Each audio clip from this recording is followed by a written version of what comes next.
Oman's foreign minister says the U.S. and Iran will hold another round of nuclear negotiations in Geneva this Thursday. The talks come as the U.S. military has been ramping up its presence in the Middle East.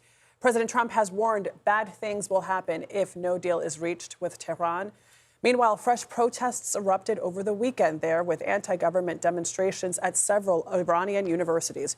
For more on this, we're joined by CBS News foreign correspondent Ramy Inocencio from our London newsroom. Ramy, thank you so much for joining us. What more can you tell us about these latest protests?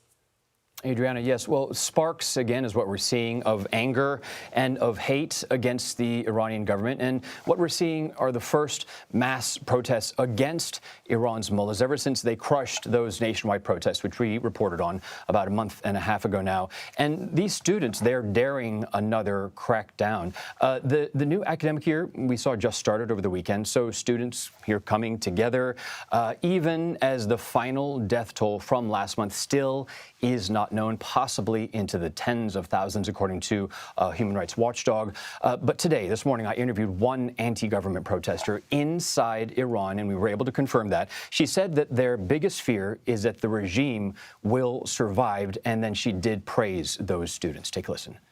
They are not stupid. They are brave because, as you see in protests in universities, there is the flag of sun and the lion, and they are chanting Javid Shah.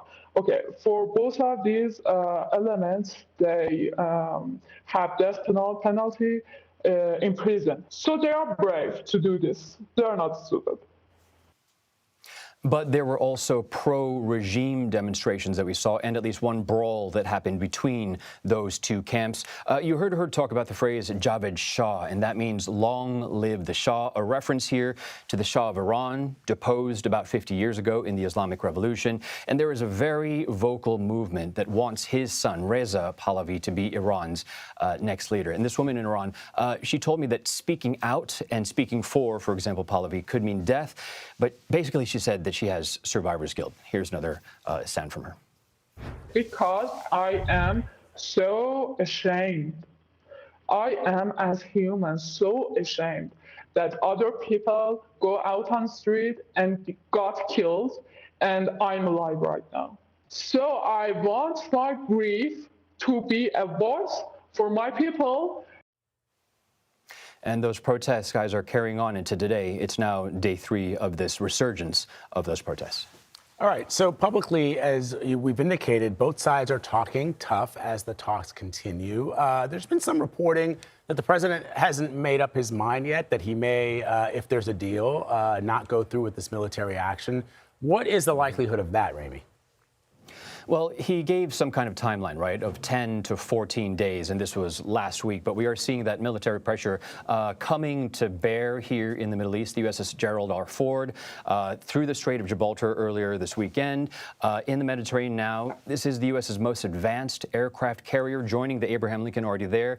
The biggest surge of military power by the U.S. since 2003, the Iraq War. And so we are looking ahead to this. But that woman that I spoke to, she said that she feels very hopeful, not scared at all, and she says she wants foreign intervention and from the United States.